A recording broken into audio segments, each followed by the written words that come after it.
Welcome to the Man Cave. Let the games begin.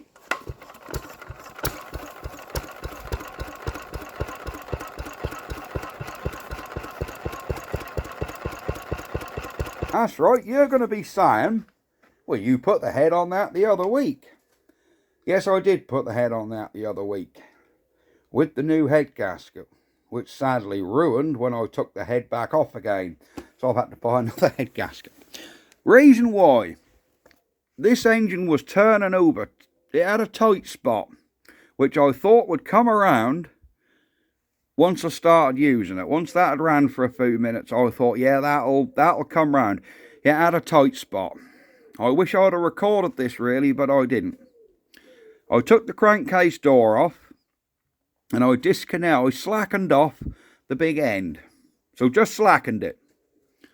Turned the engine, it was still tight. So that told me that it weren't tight in the big end. So I thought the problem's either going to be the main bearings are tight or it's tight in the cylinder. So I took the big end cap right off, leaving the piston right up the front here. I then turned the engine over with the conrod unconnected. It was very free and very loose. So yeah, the main bearings were good, the cam was good, the gear was good. So I thought it's got to be tight in this cylinder. So with much persuasion from a block of wood and a lump hammer, I removed the piston. I wish I'd have recorded this, but I didn't. The piston rings, I removed the piston rings, and where the rings sit, the 3 grooves in the pistons where the rings sit, was so caked with carbon, the rings wouldn't compress all the way, and the rings were so tight in the cylinder.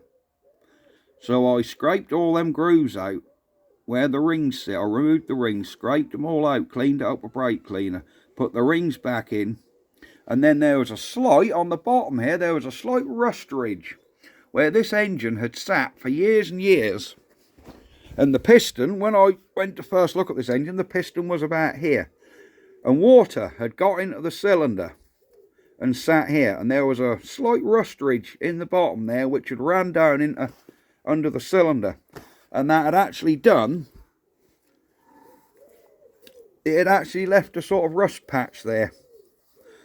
So what I did was, I got some 800 grit wet and dry, and I just gently cleaned this bore up.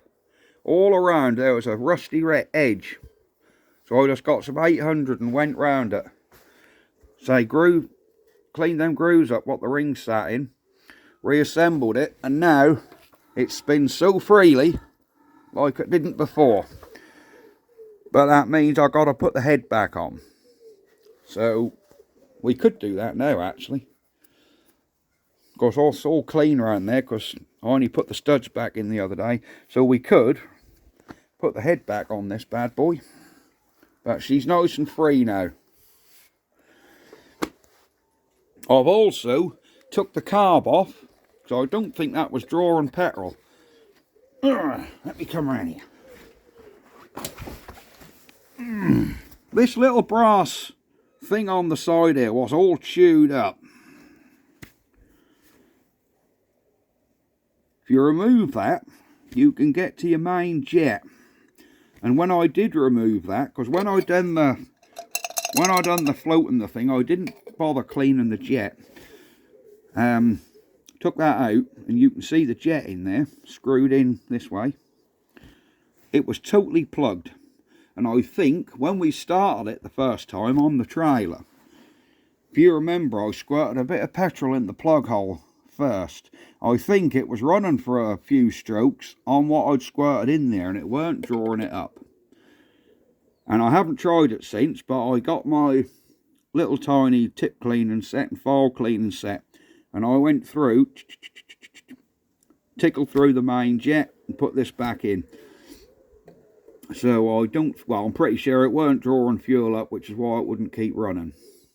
So I think what we could do is get the head back on, put the petrol pipe on, put some petrol in there. Now she's bolted down.